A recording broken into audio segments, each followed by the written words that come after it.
Well, good morning, everyone. This is certainly a happy day for the GOP, and let me start by congratulating President Trump. What he's accomplished has not been done, as all of you know, since Grover Cleveland, which was a while back.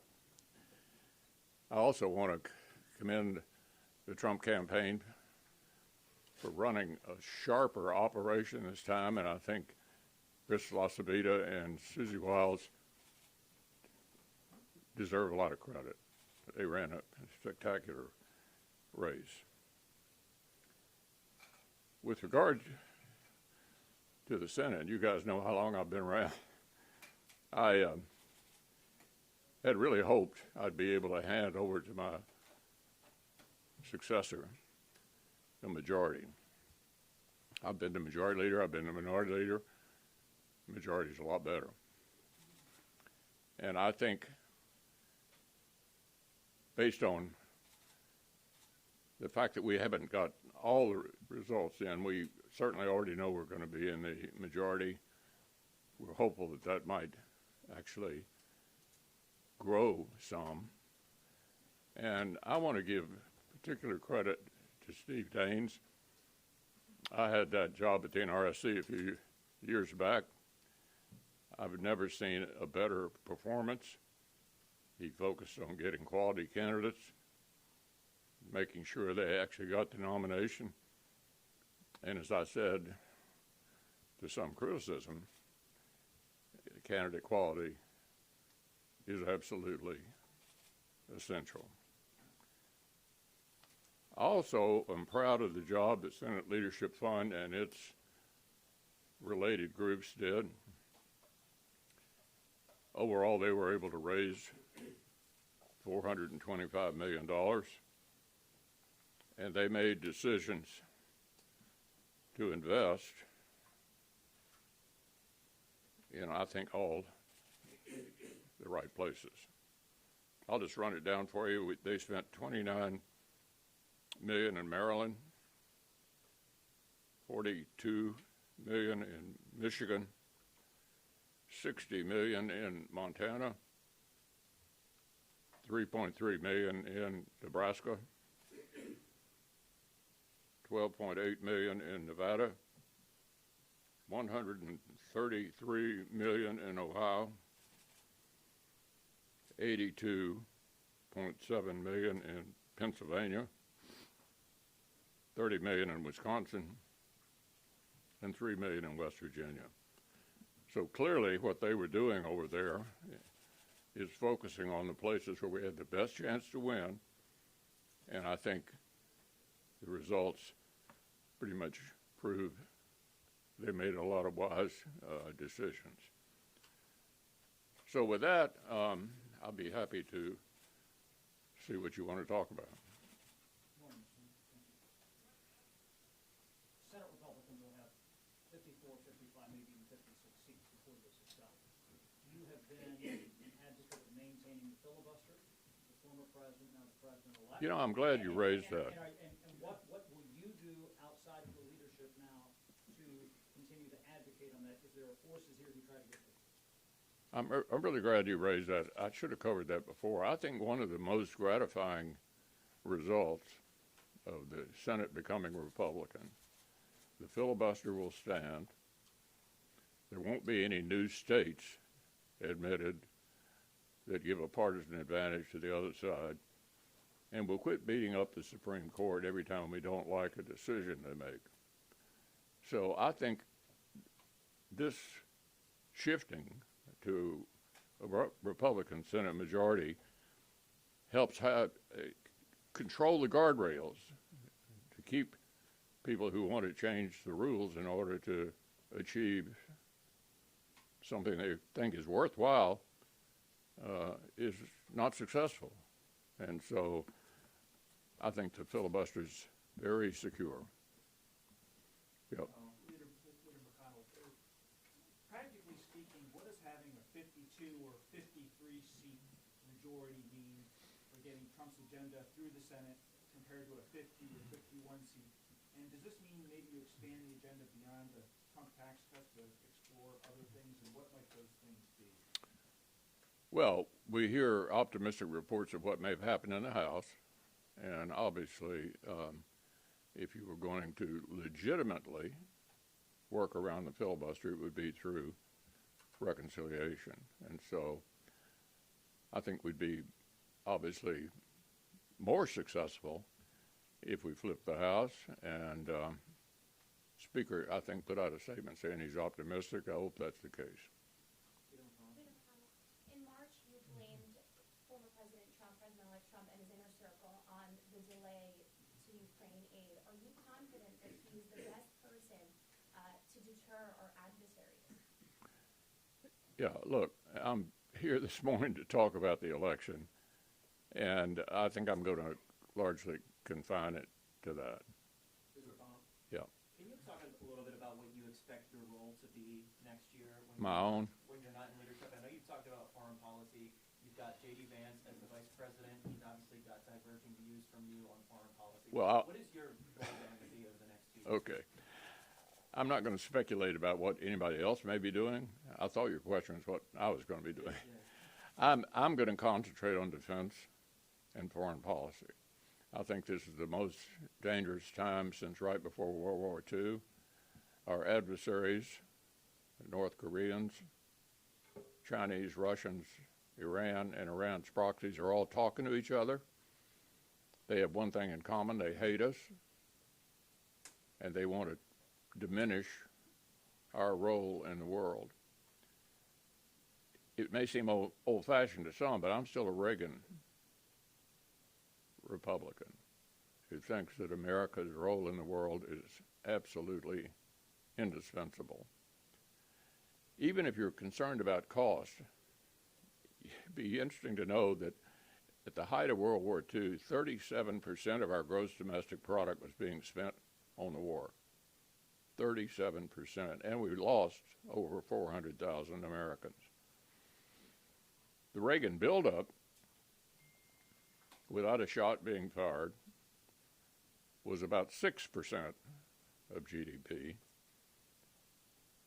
We're currently spending 2.7. We need to ramp up defense spending in order to prevent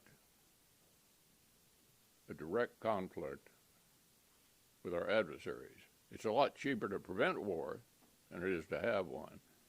And so that's the focus I'm going to have for the next couple of years. Senator. Leader McConnell, do you plan to chair the appropriations subcommittee? I haven't made a decision. I'm hoping as former leader, you guys will care what I think anyway, and I don't think it'll have anything to do with committee assignments. Yeah. Are you anticipating any moves from the Democrats in the lame duck weeks coming up here? Well, we are going to have to figure out how to finish up the year, and that always involves a conversation between Senator Schumer and myself as to how we wrap it up, but those conversations haven't started yet. Yeah. Just a week before this election, your biography was released, and it included a lot of sharp criticisms of President Trump. Do you stand by those criticisms? Yeah, I'm not here to do a book review this morning. Yeah. Next week, your colleagues will choose the next majority leader. What should they take away from last night when they vote for the next leader? What can I take from last night? What should your colleagues take from last night when they choose the next leader? Candidate quality is essential. Absolutely essential. And I think we had the best candidates everywhere yesterday.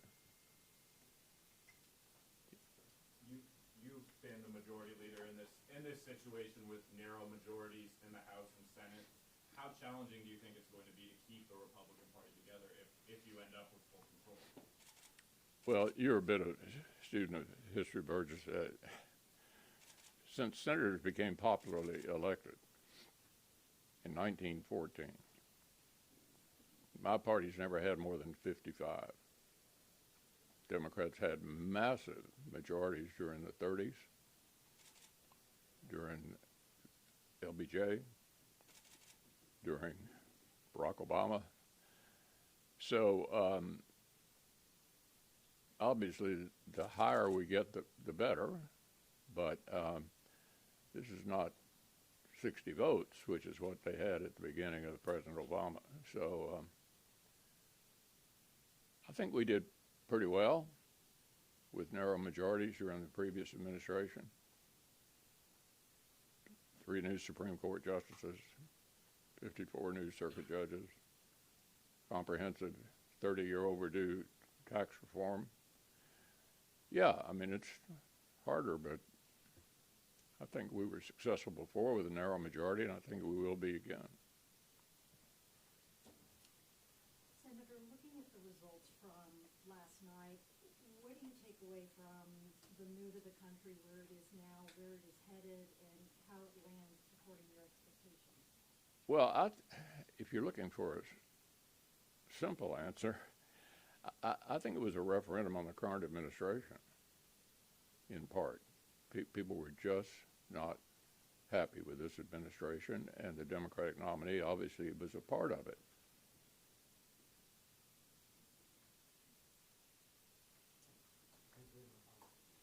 In your role as former leader, moving forward, what do you think your level of engagement is going to be directly with the new Trump administration?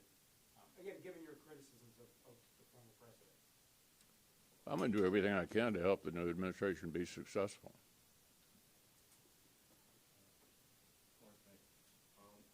Would you be in support of Elon Musk and RFK Jr. having positions in the cabinet for the next presidency? I'm sorry, say that again. Would you be in support of RFK Jr. and Elon Musk having positions in the cabinet, presidential cabinet, considering that Elon Musk has been reported to be in contact with Vladimir Putin and RFK Jr. has been accused of sexual assault? One of the things about advancing age, if you all live as long as I do, you're going to have hearing aids on and have a hard time hearing a question like that. Why don't you come up here?